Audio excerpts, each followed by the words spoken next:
Hi, everybody. It is absolutely thrilling to be here tonight. And thank you for joining us, and thank you for inviting us to your amazing community. We have been hearing so much about FAN. It's almost made us want to move to Chicago, frankly. What a community resource, and how lucky you are all to have it. We want to thank Lonnie Stonich for that wonderful introduction and for bringing us to your community. We want to thank FAN and everyone here tonight. And we also want to thank New Trier High School and the book stall and all the amazing sponsors who we just met. So that was all very, very exciting. We're here tonight to talk about one of the most challenging questions that face parents of teenagers in 2019. How do we walk that fine line, which sometimes feels no bigger than a balance beam, between supporting our teens and doing too much? How do we parent without over-parenting? How do we support our teens, create independent young adults, and keep our families close? So we're here tonight to talk to you about this. This is one of the most important questions for us. But before we tackle that question, I'm just going to tell you a little bit about us, a little bit more than Lonnie just told you, and a little bit about Grown and Flown. We were not parenting experts. We are not physicians or psychologists or educators. We, a few years ago, could not have told you much more about parenting than what we had learned from the 5 children in our 2 families. Quite frankly, we had read What to Expect When You're Expecting, and we had winged it from there. So we, these are our families. This is us when we thought we were at the most difficult stage of parenting. Does this look like your families by any chance? Anybody have these pictures? Y'all remember those days? Mary Dell couldn't even get her contact lenses in, and my husband took that picture. Obviously, I didn't even know. These children are all in their 20s now, by the way. These are the years when parenting was its most difficult. These look like Instagram photographs. These look like something you'd put on your Facebook with #blessed. But this is when parenting is absolutely its hardest, no joke. So despite what the pictures show, there is a very different picture. Parenting during the teen years is the most challenging. Not only do we feel the most insecure in our parenting, we are the most stressed during these years. We start the book with stories of our own lives. We tell the stories of our 2 families and some fallible incidents. Mary Dell starts by telling the story of a haircut that her son got. It was both unfortunate and unattractive, and she lost the plot. She had forgotten the #1 cardinal rule of parenting teens, which is it's only hair. I had to confess to a time in which my family, there was 1 more boy born. Oh, you could probably see down here. So there were 3 boys by the time we were done. I had to confess to a story where my family was eating dinner around a round pedestal table. And if anybody has multiple boys in their family, I don't know if your kids fought sort of aggressively. One stood up, smacked the other across the head, as you do at the dinner table, and pushed the entire table over. So now all the cutlery, the dishes, the plates, the centerpiece are a pile of debris on the floor with our dinners. Don't forget the hamburgers. The hamburgers, they're in there. Everything's in there, the big pile. So we were obviously forced to leave the restaurant in a very embarrassing moment.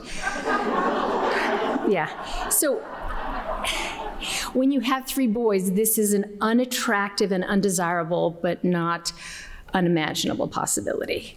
So this was not a shining moment in our household. And the reason we tell these stories and the reason we publicly embarrass our children is because we didn't want our readers to get to chapter 1. We didn't want you to get out of the Roman numeral pages to the chapter 1 without thinking that we had been there, that we knew how challenging this was, that we know how confusing and how difficult the parenting teens can be.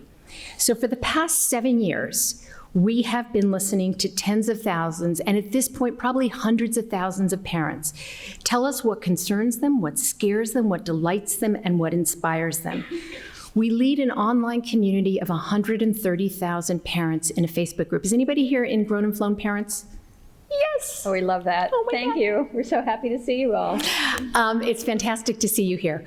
We have 130,000 parents who every day are interacting and discussing what the challenges that they face in this stage of parenting. In addition, as Lonnie mentioned, we have a website with 500 experts and writers and we get millions of page views every month, and we listen to that community as well. We have our ear to the ground, and it has humbled us in our approach to parenting. Definitely. Exactly. But in this time, we have learned 3 truths. The first is every family wants exactly the same thing. We all want our kids to be happy. That's the cardinal rule. We all want to raise independent adults, and we all want to remain close as a family. Number 2, we're all going to get there in entirely different ways. The path to those 3 things, happy kids, independent adults, close families, is different for every family. And finally, we all fear not giving our kid every opportunity to reach their potential, and we fear giving them too much and destroying that potential. So as parents of teens, you know now that you're in the toughest years, but I want to talk a little bit about what researchers have found. Multiple studies have shown that the early years are not the most challenging. In fact, we are most comfortable and most secure in our parenting when we have babies and when we have grown children. During the middle school years, our parent self-efficacy, this is the word researchers use for it, our parent self-efficacy, which is our confidence in our own parenting, is at its lowest. It begins to decline in middle school, and it's low through the teen years. These are the years where we feel most out of our depth. These are the years when we understand that our children are making consequential decisions on the direction of their lives, and we feel adrift. So that's why we chose to start the community. That's why the community has grown. You know, it's been baffling to us. Facebook tells us that our community is one of the most active on the entire platform. And it's been baffling to us why that happened. And we think in part it's because so many issues that we're facing, we feel as though we're facing alone. And when you reach out into a large community like that, you quickly find other parents, and any of you who are in the Facebook group have probably seen this, you quickly find other parents in other parts of the country who are having the exact same experience you are. It's both comforting, it's informing, it's inspiring, and it makes us feel less alone and more secure in our parenting. We're doing a little dosey-do here tonight, so Yep. hopefully you'll humor us a little bit. So Lisa and I think that these are not only the most confusing years of parenting, these teen years, but it can also feel the loneliness, as Lisa just talked about in our Facebook group every day. And if you're not in it, we want to invite you to become members. If you're on Facebook, if you're a parent of a teen or a college student or a middle school and you're in that ballpark age group, please come join us. Because every day we hear this big sigh of relief, this digital sigh of relief, as parents realize they're not the only ones facing problems that they thought perhaps their child was experiencing and maybe nobody else was. But one of the reasons why it feels so lonely to be the parent of a teen is your experts tend to abandon you. You no longer go into the pediatrician's office with your teenager. You don't have the same kind of parent-teacher conferences that you did and the same relationship that you may have with your beloved elementary school teacher. And really, your students should be the one interacting with coaches and teachers, not you. So you feel like all of a sudden you're in the background of your teen's life. And sometimes our real life community abandons us as well.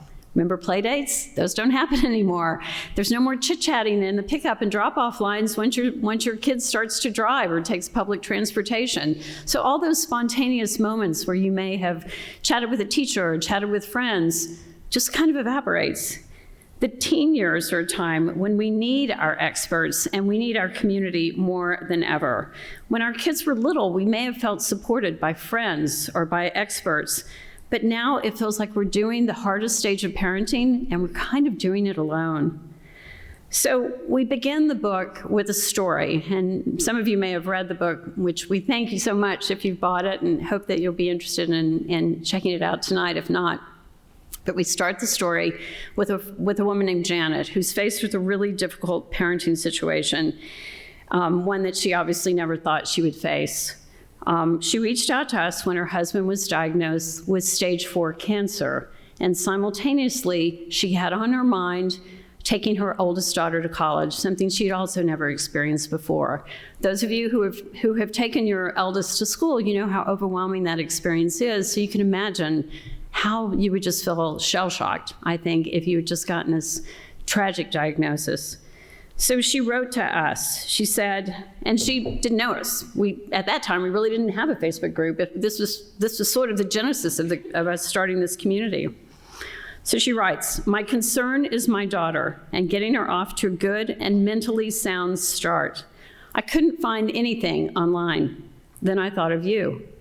I want her to go and be excited and happy about her new start without having to worry about her father. It's a pipe dream, she knew, but I'm hoping to get her as close to that as possible. My first thought is to reach out to the college to find a person, the person, to be a contact. I don't want to have to call and explain everything 5 times before I get her some support. Any advice, suggestions, or resources you could provide would be most welcome." She wanted her daughter to have the best possible start as she left home for college, but she knew she had to do more than support her other than just getting the twin Excel sheets. So Lisa and I had no personal advice at all. We couldn't just pass off platitudes of comfort to her. She needed more. So we did something for the very first time that's actually caught on in our group in a most amazing way. We posted her question anonymously to protect her privacy, and the group was absolutely amazing. Hundreds of suggestions came in from people who had had this experience or knew someone in this experience, from college administrators, people who said, I've been in those shoes, I know what to do, I work for a college.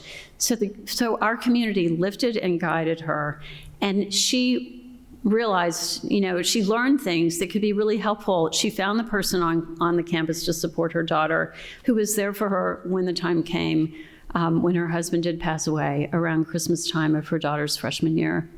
But since then, there have been thousands and thousands, literally, of people who've come to us with the questions that keep them up at night, their most profound parenting problems, and what they found is they're far from the only one who's had this experience. Hundreds of people respond to every single question saying, I was in your shoes, this is what I did, this may be an idea for you. And it becomes an opportunity for really creative parenting, which we can all use. So if we had one personal advice to give it to you tonight, one big takeaway, it's don't go it alone. Find resources. Community, like this wonderful fan community, experts, if they're in real life or online or on books, to help make sense of these confounding years of parenting. Sorry for the back and forth, but we have so much we both want to tell you. So there are, there we go. There are 4 things we want to cover with you tonight. And I just want to give you a brief outline, and then we'll go through them all with a little more time.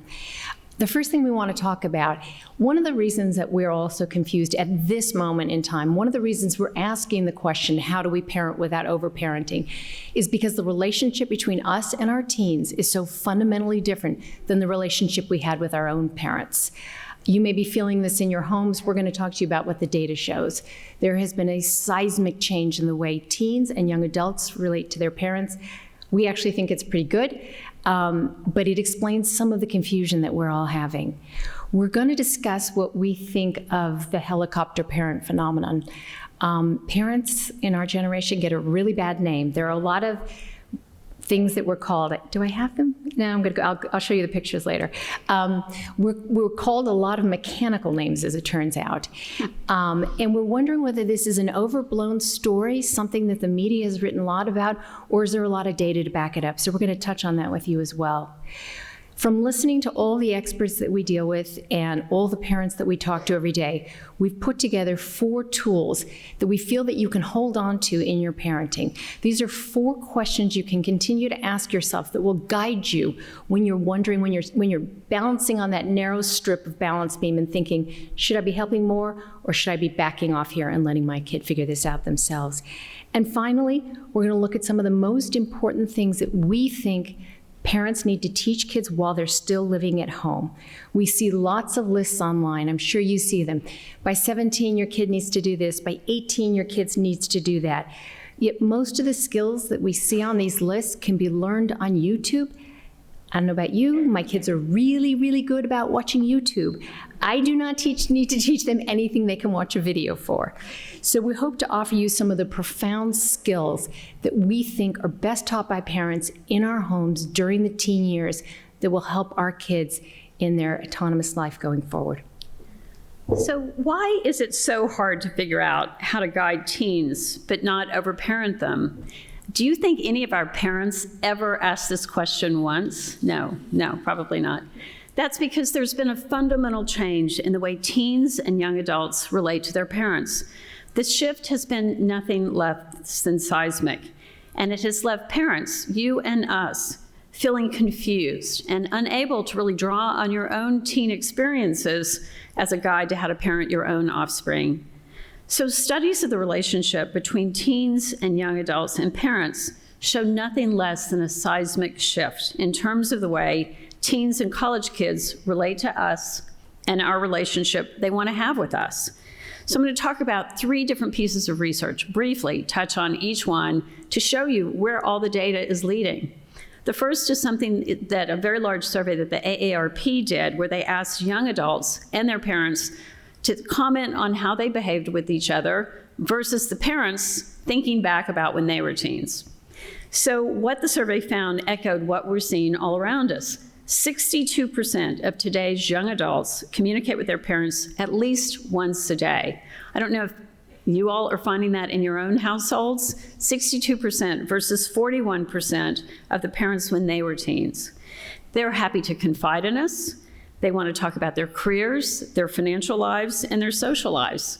Now, when we were young adults, it was not uncommon for daughters to talk about these things with their parents, but we have found that gender gap. The research has found that gender gap has really disappeared, and young men are also interested in confiding with their parents. Now marry this with the fact that all of us have in the palms of our hands at almost every moment a tool that lets us communicate that much closer. It's easy to see how this connectivity is a bigger part of their lives and ours. It's cheaper to call than it was 30 years ago. Certainly, we understand that. But the rest of the survey, and cell phones, of course, didn't exist, but the rest of the survey goes beyond just technology. It talks about what could be technologically driven data. Our kids socialize more with us. 60% of 20-somethings saw their parents socially once a week versus 42% a generation ago. They want to spend much more time with us than we really wanted to spend with our parents at their age. And this probably will not surprise you one bit, but that closeness and that relationship is also financial. From the 1970s to the 1990s, parents spent most of their money on the teen years. But since 2000, parents across the economic strata have spent the most money on children under the age 6, and that could be expensive childcare or housing, or on their young adult children over the age of 18, which is, of course, college. So what should we make of this closeness between parents and teens? Is it a good thing? Or does this benefit our kids? Or is this the dangerous overparenting that the media is talking about?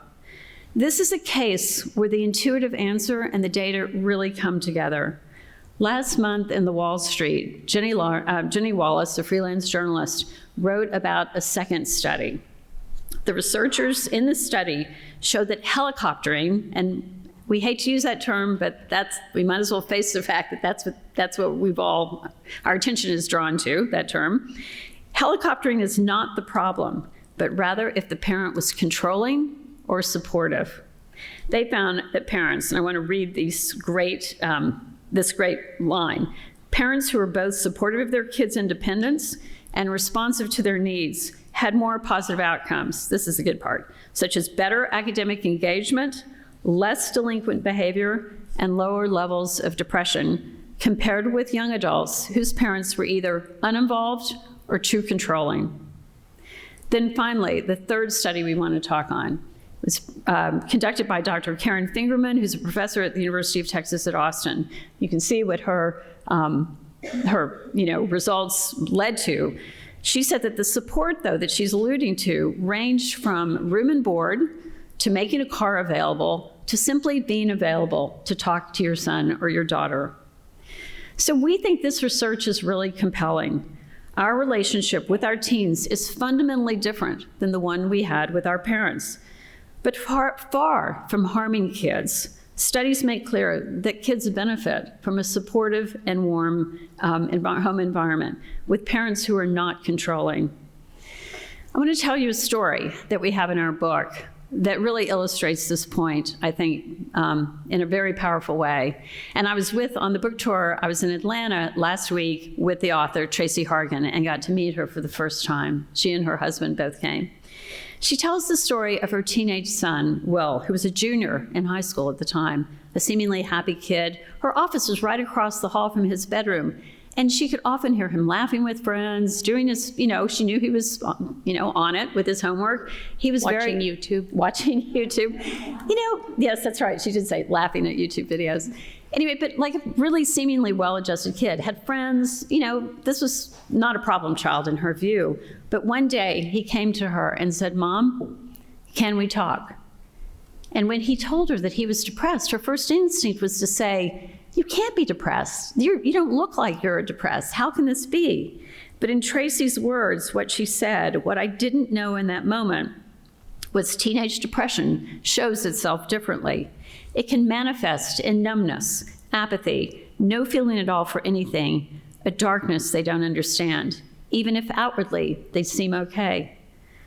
So Tracy was haunted by the knowledge of a friend whose son, also seemingly enjoying his life, had recently committed suicide. It is something that we are all touched by and acutely aware of. Will had come to his parents at the urging of a teacher, another trusted adult in his life. But because Tracy and Will were so close, because she had created, along with her husband, this atmosphere at home that made him feel comfortable being open and honest, she was able to get him the help he needed. So this open line of communication is a blessing in our lives, especially when things are going well. But when things are going not so well, it can be a lifeline. When our kids are struggling, it allows us to advise them on how to get the help that they need. In good times, it's one of the true joys of our lives. Okay. We want to talk a little bit about helicopter parenting. So it's a term that we hear all the time. I'm sure you see the headlines all the time. Where do I have the headlines? Here we go. Here's some of the headlines for you. Helicopter parenting, it's worse than you think. Helicopter parents stir up anxiety and depression. Here we go. There's lots of them. We're about to get to my favorite. Helicopter parents are raising unemployable children. Makes everybody feel really good, right? It will be an entire generation it's unemployable. So these are we literally searched the term helicopter parents, and these are like the first 8 that came up. We hear it all the time. We hear the anecdotes all the time. We hear the stories all the time. There is almost no data on how many parents are helicopter parents. There is almost nothing that we can find or point to, and we've even asked Lisa D'Amour. We've asked experts everywhere. We know that there has been a change in behavior. We know that the relationship, as Mary Dell just described, is entirely different than the relationship we have with our parents, but there's almost nothing to say how many parents are helicopter parents. So I want to go back and talk a little bit about, that's the only way to do it, I guess. I want to go back a little bit and talk about our kids. The helicopter parenting basically is an implication that we're doing a terrible job, that we're not raising our kids the way we were raised, and that we're somehow lacking in our parenting.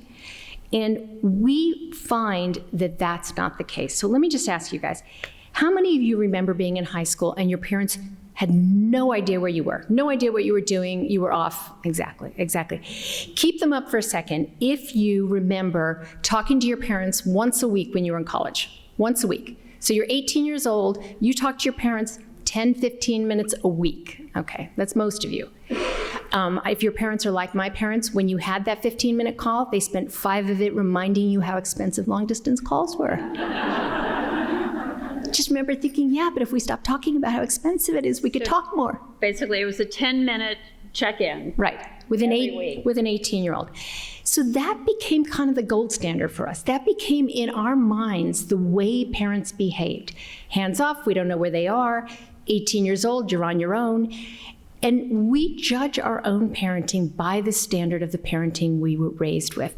And this, we think, is where some of the helicopter parenting notion is coming from. We are much closer to our kids, our relationship is entirely different, and we feel slightly uncomfortable with that. So I want to talk a little bit about your kids and ours. During our childhood, our parents didn't help us apply to college. They didn't get us SAT tutors. They didn't even give us avocado toast. We all grew up, we became adults, and somehow we believe now that that worked out. But our kids, I'm going to make the case, are actually doing a lot better than we were. We're going to look at this on the metrics of 3 of the most traditional metrics for measuring teenagers: sex, drugs, and alcohol. And then we're going to talk a little bit about their views on education and their views on our community at large.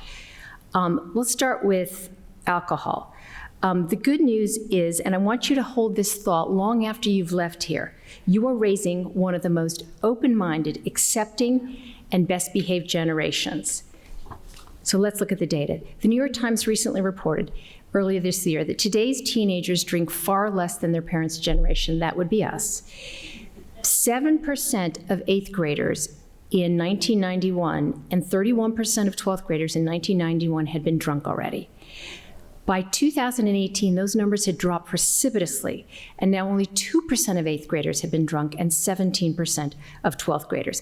Most importantly, for both their health and their safety, the rates of binge drinking had dropped. As you probably know, this is the most dangerous drinking the kids do. This is what we worry about most. This is the most damaging to their young brains. This is the most dangerous in terms of accidents, sexual assault, everything. Now, we're not arguing that binge drinking is gone and that it's not a problem and a very real problem in college. But even on college campuses, kids are drinking less in this generation than they did in ours. This is the rate of cigarette smoking over the last 22 years. It's absolutely collapsed during that period. Our kids use fewer drugs of every kind except for marijuana. And, with it becoming legal in some places and somewhat legal in I think the data around marijuana is going to be difficult to track over time. They have fewer car accidents. They have fewer physical fights. Teens and young adults even wear their seatbelts more. It may be that there's that beeping sound that we didn't have when we were kids. I feel like you could die when someone doesn't wear their seatbelt, but it may be just that we modeled some great behavior, that we got in the car every day and did it, so they got in the car every day and every did it. This is not to say that our kids don't face some risks. Vaping is up, sexting is up, although neither of those were things open to our generation. Today's teens are less likely to have had sex, and if they have had sex, they are likely to have had fewer partners and to use birth control more. To give you the data just to look at, in 1991, 62% of juniors in high school had had sex. That number has dropped to 42%, from 62 in 1991 to 42% today, according to the CDC. Now, let's going to touch on one other aspect of it, despite the hue and cry about the hookup culture, and I want you to hear that with air quotes every time you hear that word, hookup culture. This is yet what we believe to be an overblown myth. There's research done recently out of the Harvard Graduate School of Education. They surveyed 2,000 college students and gave them a choice. It's Friday night, what would you like to do? It's kind of an open-ended thing with lots of choices, and the choices were: be by myself, go out with a group of friends, go on a date, have sex in a meaningful long-term relationship. They gave them sex with a stranger. Have sex with a stranger was one of the choices. So they gave them a list of choices of what you could do on a Saturday night. 84% of the kids chose an activity that did not involve casual sex. Overwhelmingly, that was the choice. Although, as you can see from this quote, this is from Richard Weisbord, who's the lead researcher on the study. That is not what most people think, and that is not what most teenagers think, but that is what the data bears out. There are other behaviors that should give yourself pause to pat yourself on the back. Your teens are less likely to drop out of high school. They're more likely to finish college. Gen Z looks like they will be the most educated generation in history, and they're only eclipsing the generation before them, which are millennials. They are one of the most embracing, open-minded generations who celebrate the diversity in our country and see it as an asset to our nation. So in our observation, we also see a lot less drunk driving. Have you ever talked to your kids about drinking and driving? You probably all have. I assume you're going to all nod your heads here. I don't know if your kids say to you what my kids say to me. Mom, it's your generation that drinks and drives. I see it happening all the time. Adults go to restaurants and they get in the car. He said, we have Uber, we have Lyft, we don't do it. The data bears this out. So my kids slapped my hand, and it turns out the data is right. The rate of drunk driving has decreased by half since 1991. Overall, the evidence is our kids engage in far fewer risky behaviors, which is obviously a highly desirable outcome. But we think this contradicts the myth that somehow we have ruined a generation with our overparenting. So now we want to turn towards that dreaded phrase, helicopter parenting. So here's those headlines that we showed you earlier. Part of what makes it difficult to get the balance of parenting right is that we are besieged every day by this notion that we are overparenting. But helicopter parents are the parents that demand special treatment for their kids, who march into the high schools and try and tell teachers what to do. They're the parents who tell the coaches what position their kids need to play, and more recently, of course, in the news we've all seen, they're the ones who pick the college of their choice for their children and then pay their way into it. Most parents are not doing anything like this. Even though we are told they are all around us and it's an epidemic, that is not what the data bears out. So one of the problems we think with helicopter parenting is that we are very quick to judge other parents' behavior. Lonnie brought this up this afternoon. We're very quick to judge what somebody else does. In our Facebook group, there are 130,000 members, as Mary Dell mentioned, and there is often extremely spirited conversation about tracking apps. One of our moderators, Carolyn, is here today, and she can vouch for this. Parents have very strong feelings about tracking their kids. You know what I'm talking about, the ones in their phone, and you can tell where they are. The conversation is often focused on whether or not we should track the kids after they've gone to college. So there's debate about whether we should track them in high school, but there's really debate about they're an adult, they've gone to college, do you still track your kid? There are arguments on both sides of the equation. I have to say, personally, I think I come down on the side of 18 college turning the tracking app off, though I will admit I would find that very difficult to do. So one day, a mom comes into the group, and the conversation has gone really heated. And by heated, I mean like 700, 800, 900 comments. It's blowing up. The moderators are in there trying to keep people from Name calling. Name calling, yeah. And she comes in and she says, my son has type 1 diabetes. And he has lived at home until he was 18 years old, and he has had us as backup for helping to manage his condition. He is now living on his own for the first time. And for some period of time, I need to know every morning he's up and moving around and that things are fine. I don't want to call him every day. I don't want to text him every day. I don't want to hover in that way. But I just need to know that he is managing something for the first time in his life.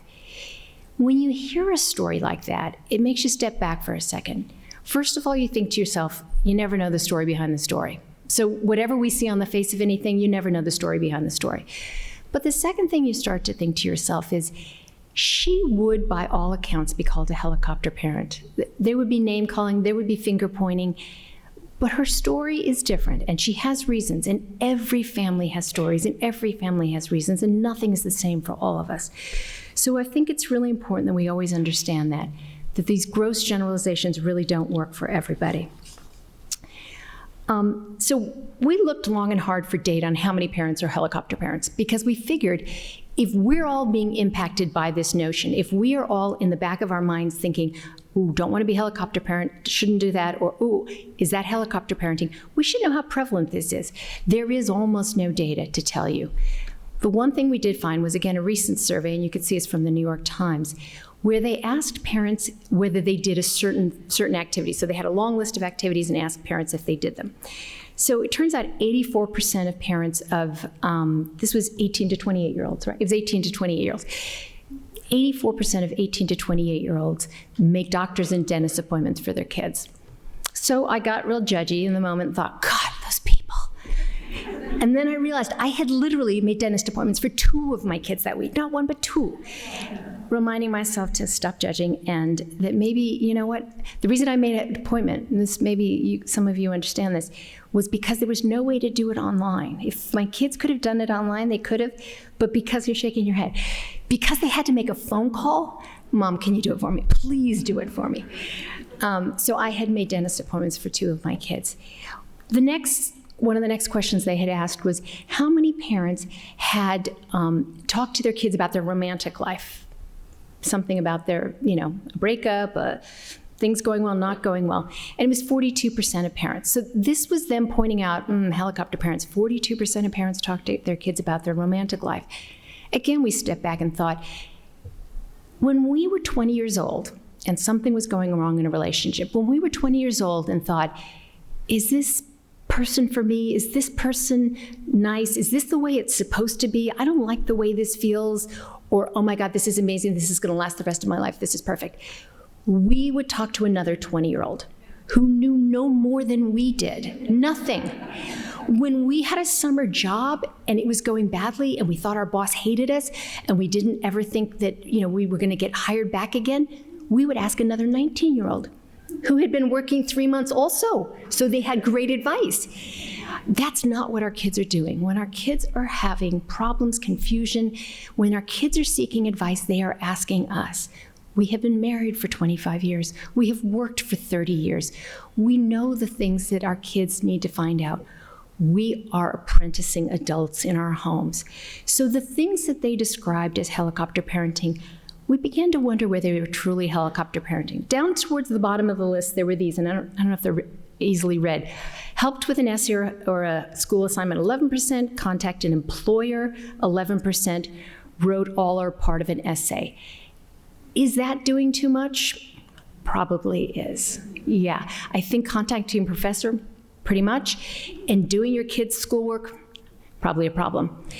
But here's the thing, and this is not the conclusion that was drawn in this article. This is about, let's call this 10% of parents, 11%, 4%, 8%. This is about 10% of parents who are really stepping over a line that many of us might think is doing too much. That means the 90% of us are not doing these things. It means 90% of us probably aren't helicoptering. 90% of us, when our kids come to us and say, I don't know what to major in, I have no idea, we're not on the phone to their advisor saying, why haven't you talked to them and figured it out? We sit down and think, what do you like best? What classes have really been important to you? What have you enjoyed? And we start that conversation with them. So we think it's really important to focus on the 90%. The headline would have to be, the vast majority of parents are not helicoptering, and we don't think that's a likely headline, but we think that's probably the truth. Okay, go ahead. Try not to drip. Yeah.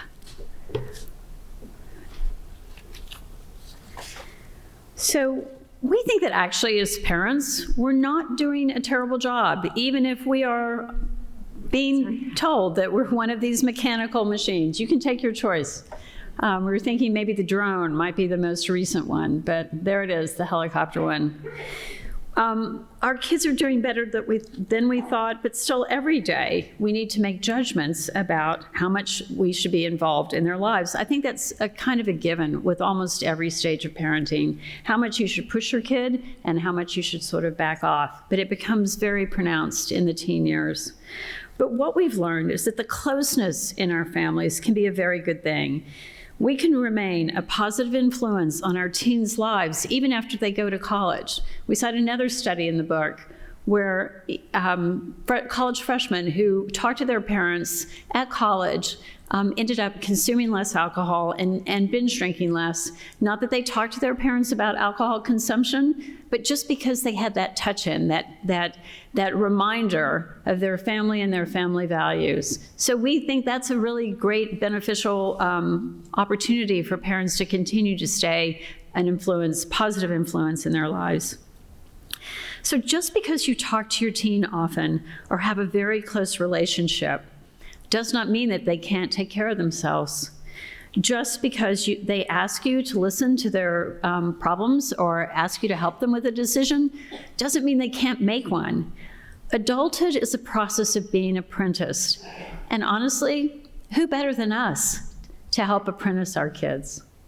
So we're going to talk about 4 tools that you can use, hopefully starting immediately with your kids, that will help you figure out where you are in this lean back, lean in dilemma. The first one is, am I teaching an adulting skill? So how many of you all have had the opportunity to help teach your kids to drive?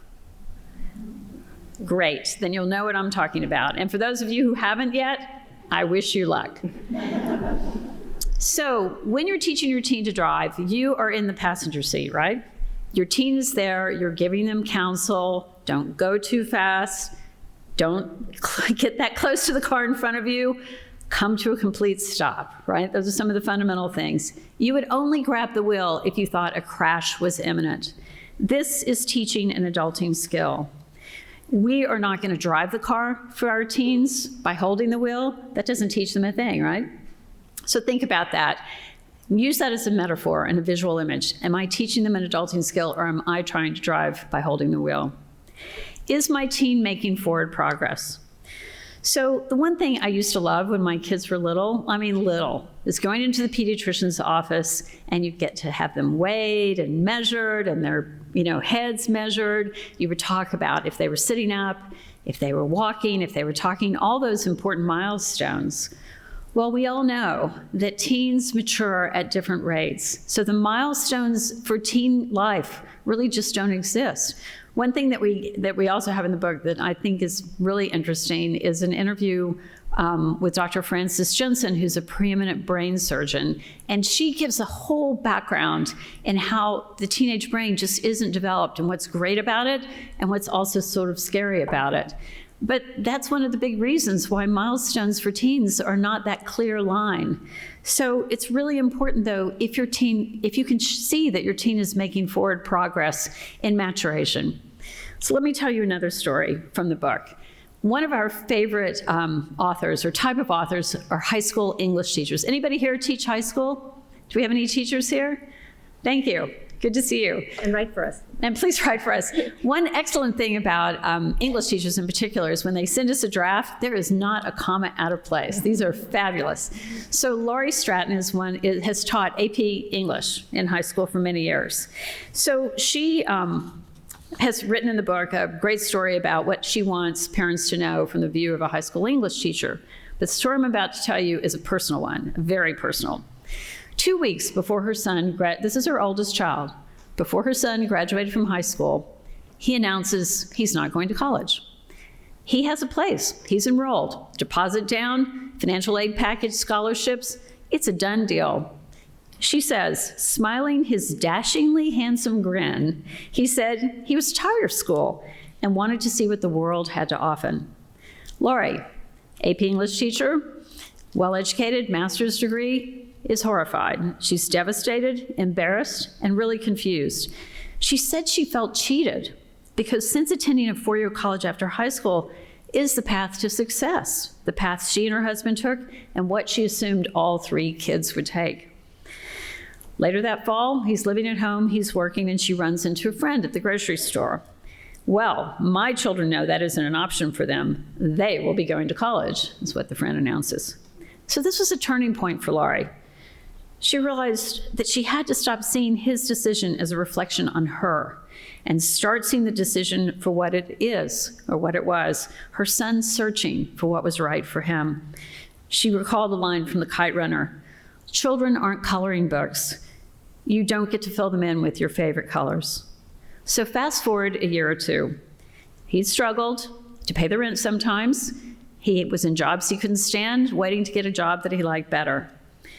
But he decided to go back to school. He worked at night, he started college, he married, he and his wife bought a house. He's getting his education degree in 2 years. He volunteers in his community, and she honestly can't remember the last time he asked for money. This was not the success story or the forward progress story that she thought, but it sure was. It certainly was, and she acknowledged that. So is your child making forward progress in the way that's significant for them? Maybe not in your definition, but what is important to him or her? The third point, am I moving into a mentoring role? The goal here is fewer edicts and more suggestions, even if you have to bite your tongue all along the way. Less imposing of your way of doing things and more giving advice when it's solicited. Again, think about the car and the passenger seat. Think at some point, can you be sitting in the passenger seat looking at emails while your child is driving? The question you can ask yourself, am I solving the problem for them, or am I teaching it to him or her to solve it themselves? We know what the answer should be. And the last thing is, okay, I want you all to think of something. Think of a niece, a nephew, your teen's best friend who you're very close to, or think of maybe the neighborhood kid that you've seen grown up from basically the time he came home from the hospital. You've got this person in mind. This is someone you know, a teen or young adult, but not your child. They come to you and they say, you know what, I need some help with my college admissions essay. I can't figure out what to talk about. Would you help me kick around some ideas? Your answer is, of course, you'd be delighted to help. If your child came to you with that same request, the answer should be yes, of course you'll help them. That's not helicoptering. If you would do something for a friend's son or daughter or niece or nephew, why wouldn't you do that for your own child? Say that teen has a problem with the boss and they are flummoxed. They don't know what to do. They've never had a conflict with an adult before. They want to sit with you and see if that maybe you could help them come up with what to do. You would sit with them and help them maybe draft an email or come up with some ideas for role playing. You would do that same thing for your own child, right? You love this young adult in your life. You love your child to the end of the earth. So the important thing, though, is to know you would not write that person's college essay. You would not call that person's boss. If you can somehow uncomplicate your own emotions with your flesh and blood and think of this as being a person you also care about, but just not your child, it might be easier for you to determine if this is something you should do to help your kid. During the grown and flown years, our role is evolving into one of mentorship, confidant, and advisor. We're here to talk less and listen more. If your nephew had a problem, you would listen. If he asked you for your advice, you would offer suggestions. While obviously the relationship with your own child is going to be emotionally closer and more complicated, if you would do something for someone else's teen, you're probably not overparenting to do it for your own. So we hope those are helpful. We find that if you use those we use those 4 questions or guideposts, that answers a lot of questions. When we can't decide which side of the parenting, overparenting, dividing line we're on, we find when we refer to these 4 questions, it's extremely, extremely helpful. So we want to go on to some essential skills we think our kids need to establish their own autonomy. These are the essential skills that they can't learn on YouTube. Often we see lists of things that kids need to do. And I promise you, if your kid can't figure out how to roast a chicken, they will call you. When they can't figure out how to renew their driver's license, they will call you. They will not be able to remember their social security number, they will call you. So these are the questions that they cannot call us for. These are the questions that they need to develop in themselves. These are the skills they need to develop in themselves while they're still living at home with us to take out in the world. First one. Can your teen cope with hard feelings? So this is when our kids have a big disappointment, a big setback. They've had a terrible grade on an exam. They've been dumped by a love interest. They have had a close friend sort of snub them, and they're not. This is one we see a lot in the group. Right. They're snubbed and they're not in a friend group anymore. That's actually one of the most painful things that we see the kids go through. Do they know how to cope with those hard feelings by turning on music, grabbing a coffee with a friend, having a cry? Or do they gravitate towards weed or alcohol? They need to learn how they can best manage those bad feelings on their own. And this is something we can help them learn at home. Second, can they handle their own problems? This is with or without talking to us. When they come to us, are they saying, solve the problem for me? Or are they saying, listen to me talk? It's super, super important that they've moved from the stage where they are asking us to do something for them, as they did when they were quite small, too often just asking us to listen to them. A kid who is just asking to listen or venting or looking for advice is a kid who's moving towards independence. Third, can your teen take full responsibility for self-care? This is one of the stumbling blocks we find kids have in college. They struggle to regulate their eating, their sleeping, their studying. Exercise. They struggle to regulate their downtime. Freshman year is so exciting that they just go 24/7 and then they get mono. They always get mono. They always get mono. Always. It's always mono. Can they regulate their playing of video games, their use of alcohol? I have a child who literally flipped day and night.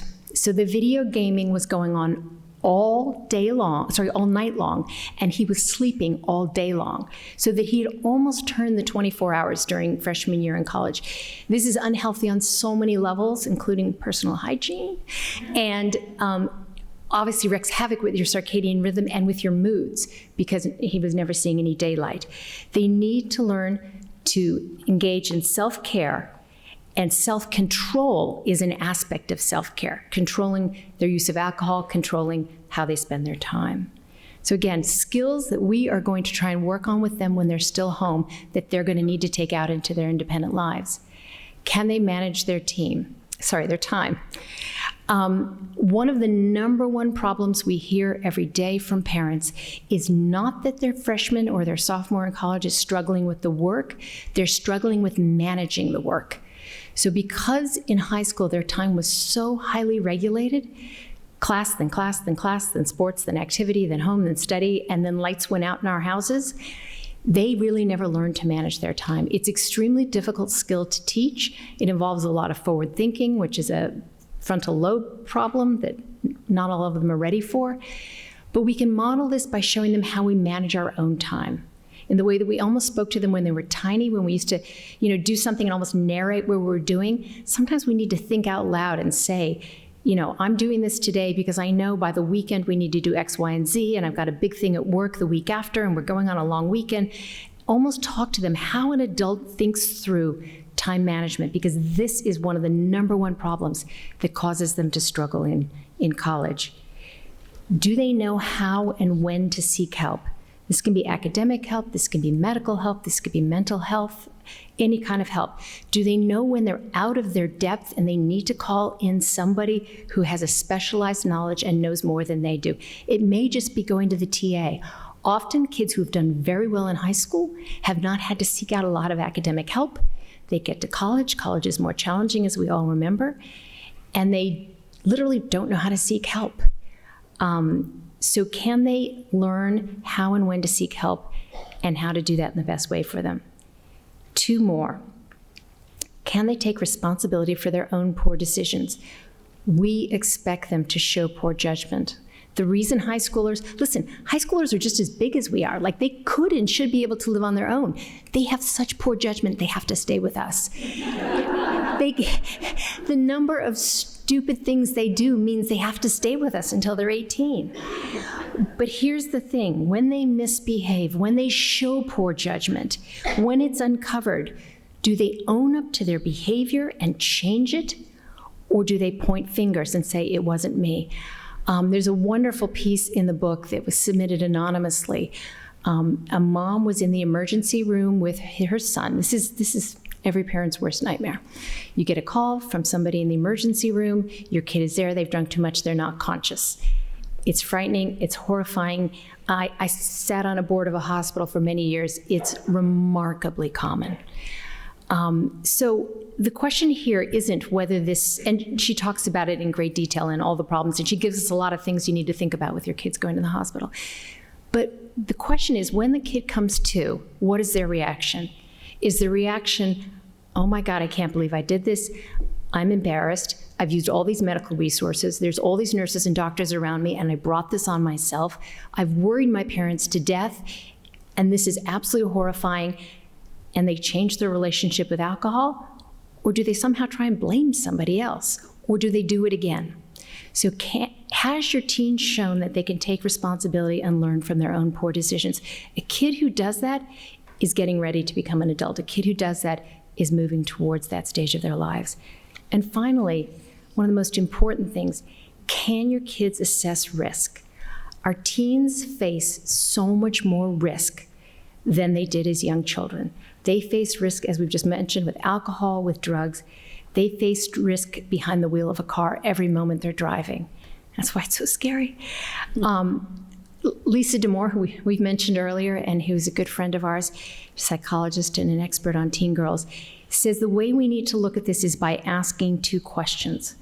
Are they moving from the notion is what are the chances I could get caught, and that's the way a 14 or 15-year-old thinks, to what could go wrong if I do this? They need to be making that transition from, am I going to get caught driving 90 miles an hour? What are the chances either the cops or my parents are going to take my license? To, if I drive 90 miles an hour, what could go wrong? Kids who've made that transition are moving towards autonomy, and that's an important stage that they need to get to. So finally, we want to end where we began. These are the toughest years of parenting, and all parents need community and support to get them through. We know it's a super stressful time. It's stressful for your kids. They're unbelievably busy, and honestly, we know how busy you guys are as well, which is why we're so appreciative that you took your time out tonight to come and join us. We truly believe that the relationship that we all are going to have with our teens and young adults is going to be one that is closer than we may have had with our own parents. The relationship we have with our adult kids is the longest one we will have with them. I am so lucky to have my 92-year-old mom in my life still. My relationship with her has spanned 4 decades. That's double the amount of time I lived under roof. Those next years of adult to adult really deserve our attention. The important thing to remember is that this level of contact and closeness should not be confused with overparenting. Overparenting is intrusive. That says to our kids we don't trust them to do things on their own. Close parenting is how we apprentice teens and help mentor them into adulthood. We love this quote with Dr. Ken Ginsburg, who I know has visited FAN before. Ultimately, we want exactly what he's saying, interdependence, knowing that nothing is more meaningful or makes us happier and more successful than being surrounded by those we love. We think you're doing an incredible job.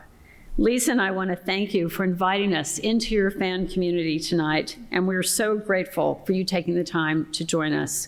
We hope that you'll reach out to Grown and Flown and consider us a go-to source for parenting advice. Thank you so much, and we look forward to talking to you after this is over.